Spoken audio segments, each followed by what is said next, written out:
ce matin dans le livre de la Genèse. Genèse chapitre 2, versets 4 à 17. Genèse 2, versets 4 à 17. C'est la version de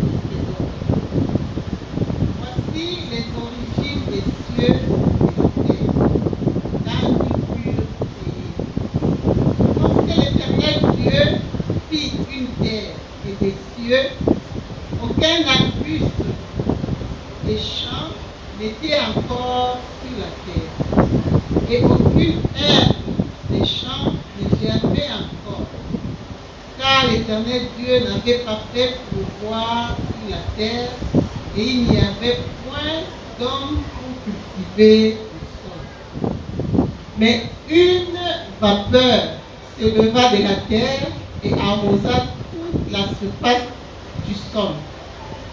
L'Éternel Dieu forma l'homme de la poussière de la terre. Il souffla dans ses narines un souffle de vie, et l'homme devint un être vivant. Puis l'Éternel Dieu planta un jardin en Éden, du côté de l'Orient, et il y mit l'homme qu'il avait formé. L'Éternel Dieu fit pousser du sol des arbres de toute espèce, agréables à voir et bons à manger, et l'arbre de la vie au milieu du jardin, et l'arbre de la connaissance du bien et du mal.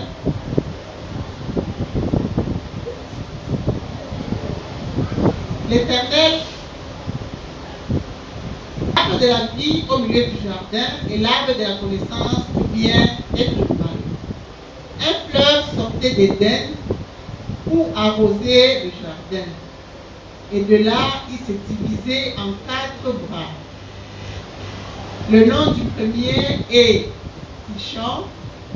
C'est celui qui entoure tout le pays de Havila, où se trouve l'or. L'or de ce pays est pur. On y trouve aussi de bdellium et des pierres d'onyx. Le nom du second fleuve est Guyon. C'est celui qui entoure tout le pays des Cush. Le nom du troisième est Hiddekel. C'est celui qui coule à l'orient de la Syrie. Le 4e fleuve, c'est l'Euphrate. Le 4e fleuve, c'est l'Euphrate. L'Éternel Dieu prit l'homme et le plaça dans le jardin d'Éden pour le cultiver et pour le garder. L'Éternel Dieu donna cet ordre à l'homme. Tu ne pourras manger de tous les arbres du jardin. L'Éternel Dieu donna cet ordre à l'homme. Tu pourras manger de tous les arbres du jardin, mais tu ne mangeras pas de l'arbre de la connaissance du bien et du mal. Car le jour où tu en mangeras, tu mourras. Ta parole est une lampe à mes pieds et une lumière sur mon sentier. Amen. Bien-aimés dans le Seigneur, bonjour.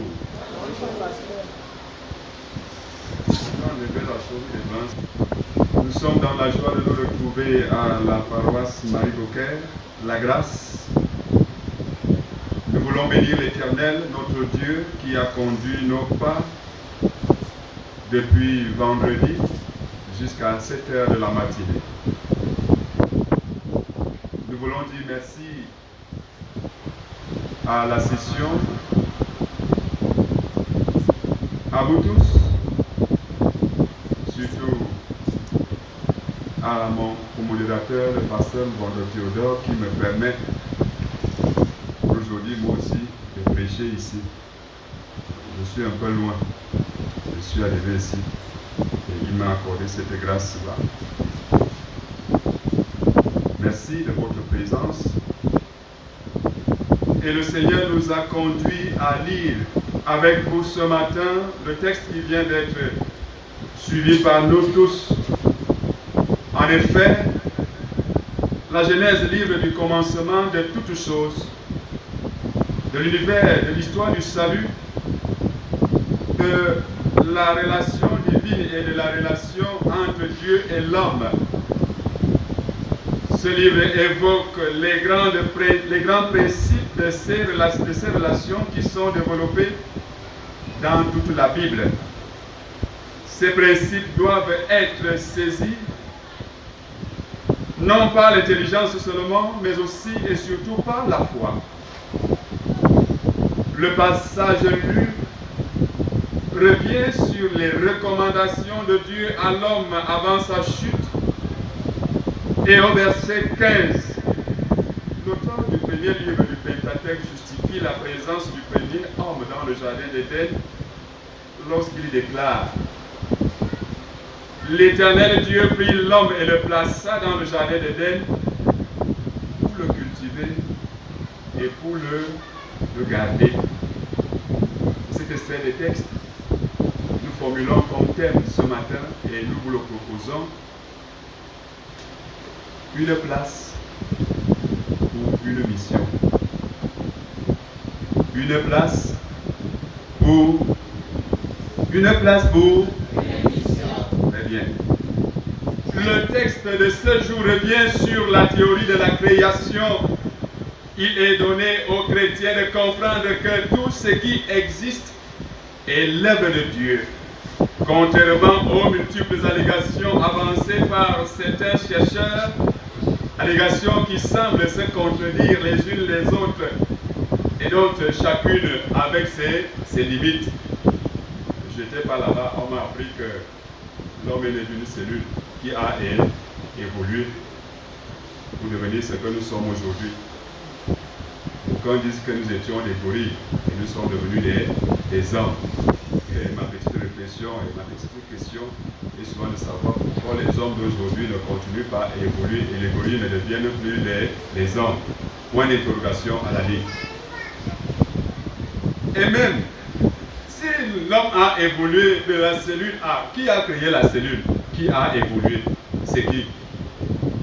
Vous-même vous allez répondre là-bas, moi je n'étais pas là-bas. Or, le texte lu dit avec insistance: voici les origines des cieux et de la terre quand ils furent créés. Verset 4.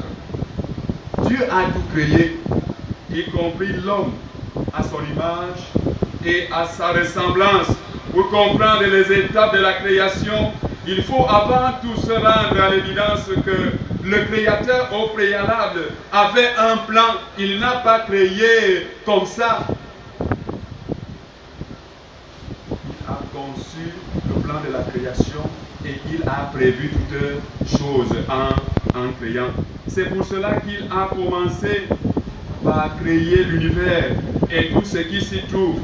Et à la fin, il a créé l'homme. Allez lire Genèse 1, les versets 1 à 31. La volonté et le souci de Dieu ici était de créer un cadre idéal de vie à l'homme. Il s'agit, dans le cas précis du jardin d'Éden, notons également que les deux manières utilisées par Dieu pour créer la nature et l'homme traduisent également la différence entre ces deux créatures. Le reste de la création s'est fait par la puissance de la parole. Par contre, l'homme est devenu une âme vivante par le souffle de Dieu. L'Éternel Dieu forma l'homme de la poussière de la terre. Il souffla dans ses narines un souffle de vie et l'homme devint un être vivant. Il part donc de Dieu dit, et cela se réalisa pour lui-même se mettre à l'œuvre. Ce qui le distingue des autres créatures et lui donne par là même sa dignité et sa responsabilité. Ainsi Dieu ne fait rien au hasard. Il n'est pas comme nous les Camerounais. Il fait des choses sans prévoir l'avenir. C'est quand les difficultés arrivent qu'on essaie de faire comme on a l'habitude de faire là. C'est ce qui constitue la place, le lieu d'épanouissement par excellence de l'homme, le jardin d'Éden. Comme Adam, chacun de nous a son jardin d'Éden préparé et prévu par Dieu. Si on demandait à chacun de nous dans quel pays il aurait préféré naître, je doute fort que on allait choisir notre pays, le Cameroun. Chacun allait dire, je vais aux États-Unis, je vais au Brésil, je m'en vais en France, je choisis le Canada. Si nous étions demandé de choisir nos parents, qui allait choisir le pasteur est là? Personne. Tout le monde allait seulement choisir le grand là, le grand qui est là-bas. Tout le monde. Personne n'allait me choisir. Qui n'aurait pas aimé être de la famille de l'autre en ce qui concerne l'Église? Quel est celui ou celle qui n'aimerait pas être membre d'une communauté que la conception humaine considère des grandes paroisses? N'est-ce pas? Chacun d'entre nous choisirait Aduna. Mais ça dure. Hein?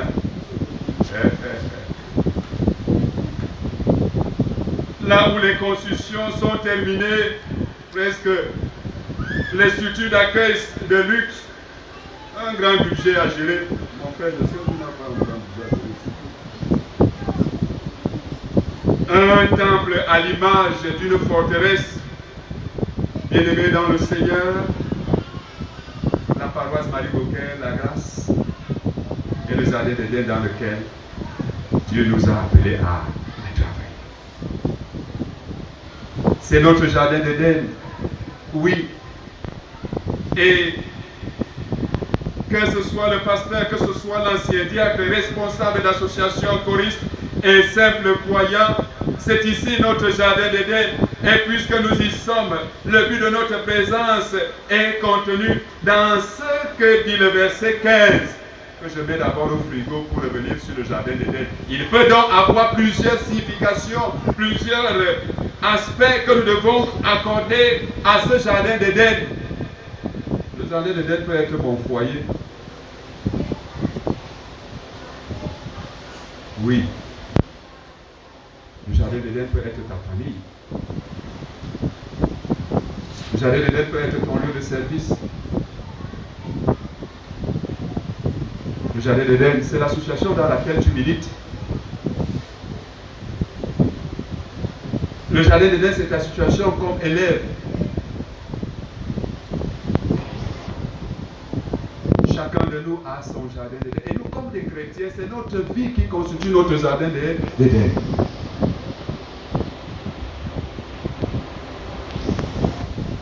Et puisque nous y sommes, le verset 15 dit, pour le cultiver et pour le garder. Bien-aimés dans le Seigneur, que signifie donc pour nous les verbes cultiver et garder? Cultiver dans la racine hébraïque donne une pluralité de mots et de verbes lesquels appellent à l'action. Cultiver, c'est faire pousser des plantes, faire pousser des graines, c'est faire fructifier, c'est entretenir, mettre en valeur. Ces verbes renvoient facilement au travail du sol, comme du cultivateur. Cultiver veut dire également tirer, développer ses capacités, approfondir ses connaissances, sa culture, sa vie. Il y a donc ici une double action sur l'environnement et sur nous-mêmes. Nous sommes ici appelés à améliorer notre cadre de vie en nous améliorant nous-mêmes. Le Seigneur a fait de toi ce que tu es pour que tu sois au service. Le Seigneur a fait de chacun d'entre nous, pasteur, diacre, ancien, un responsable. Oui, quelles sont les actions que tu mènes? Quelles sont les actions que nous menons pour entretenir ce jardin, le jardin que le Seigneur nous a donné? Disons qu'il y a plusieurs types d'actions que l'on peut mener, mais celles dont l'Éternel a besoin, ce sont celles qui conduisent au développement. Nos actions doivent contribuer à la réussite, à l'épanouissement de notre paroisse, au-delà même, et ici aussi à l'épanouissement de l'Église, de nos familles et des structures dont nous sommes des responsables. Oui, cultiver, c'est cela. Après avoir cultivé, le Seigneur va ajouter une autre mission, une autre responsabilité. En plus, l'homme fut placé dans le jardin d'Éden pour le garder. S'il est vrai que garder ne s'éloigne pas du précédent verbe, notons qu'il apporte cependant quelque chose de nouveau. Garder, c'est protéger, c'est surveiller. Ici, la responsabilité augmente. La surveillance et la protection s'ajoutent à ceux-ci. Se demandent des sacrifices et le temps, le sommeil et même des biens. Il y a l'idée de conserver et de soigner. Dieu a fait de nous des cultivateurs dans son jardin et aussi des gardiens. Sommes-nous capables de dire que nous remplissons ces exigences de Dieu, fidèles de la paroisse Marie Beaucaire-la-Grâce? Souvenons-nous que Jésus-Christ a accompli son œuvre de salut.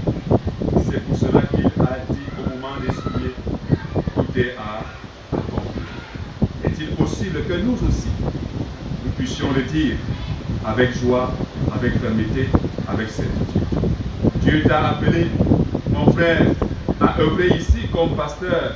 Dieu a appelé ceux qui sont les anciens, les diacres, les responsables d'associations, jusqu'aux simples choristes. Oui, vous avez chacun d'entre vous une mission et c'est pour cela qu'il vous a appelé à la paroisse Marie Beaucaire-la-Grâce. Oui, avec ces notions de cultiver et de garder, il y a cependant des fidèles qui n'attendent que cueillir et manger sans avoir cultivé, prendre ou recevoir sans fournir d'efforts au préalable. Est-ce que nous sommes de ceux-là qui attendent comme le cantique Non, c'est pas ça. Il faut cultiver et garder. Avec les défis qui sont les nôtres, dans tout au moins 3 semaines, nous allons recevoir le consistoire ici. Il faudrait que nous soyons en train de cultiver pour que cela se passe dans les conditions les meilleures. Nous ne faisons pas comme ce chasseur qui s'est retrouvé en brousse dans son expédition de chasse et comme il pleut maintenant, il a été surpris par la pluie. Et vous savez qu'en brousse, nous autres nous y avons grandi. Quand vous partez à la chasse, vous pouvez passer des semaines là-bas. Il y a les huttes pour les chasseurs, où chacun peut aller s'abriter lorsqu'il est en difficulté. Il y a tout là-bas, vous pouvez même trouver les marmites. Si vous avez faim, si vous avez votre collègue qui est là-bas, il peut laisser la nourriture, vous mangez, vous partez. Il arrive donc dans une hutte, il commence à pleuvoir, il s'abrite. Pendant qu'il était là, il a commencé à ressentir un besoin naturel, comme vous le savez bien. Il ne peut pas entrer sous la pluie. Il a supporté. La pluie s'est arrêtée un peu. Il a supporté. La pluie a recommencé de plus belle. Il ne peut pas sortir, sinon il va se mouiller. Et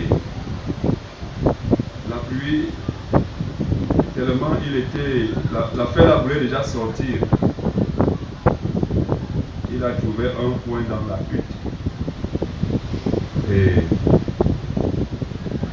il a fait comme on a l'habitude de faire là-bas derrière. À peine il a fini, la la pluie a redoublé d'ardeur. Il fait comment? Il sort, il va se mouiller. Et là-bas, il a fait ce qu'il a fait là-bas. Il a commencé donc à gérer le retour. Faisons attention. Là où le Seigneur nous a envoyés, ce n'est pas pour faire comme ce chasseur, mais c'est pour améliorer, pour cultiver, pour garder, afin qu'il y ait la croissance. Bien-aimés dans le Seigneur, Dieu veut nous voir à l'œuvre dans son jardin, dans le jardin qu'il nous a donné en héritage. Le mot jardin pour nous renvoie à la paroisse, au temple, à la maison, à la famille, au service, à la fonction, au corps, à l'école, à la vie. Comme chrétien, c'est dans ce sens que Rick Warren, dans son livre intitulé Une vie motivée par l'essentiel, a dit: car Dieu s'attend à ce que vous fassiez ce qui est, ce que vous pouvez, avec ce que vous avez, là où vous êtes. Que le Seigneur nous donne la possibilité, bien-aimés dans le Seigneur, d'accomplir cette mission, de garder et de cultiver là où il nous a envoyés. Que le Seigneur bénisse à nous sa très sainte parole. Amen.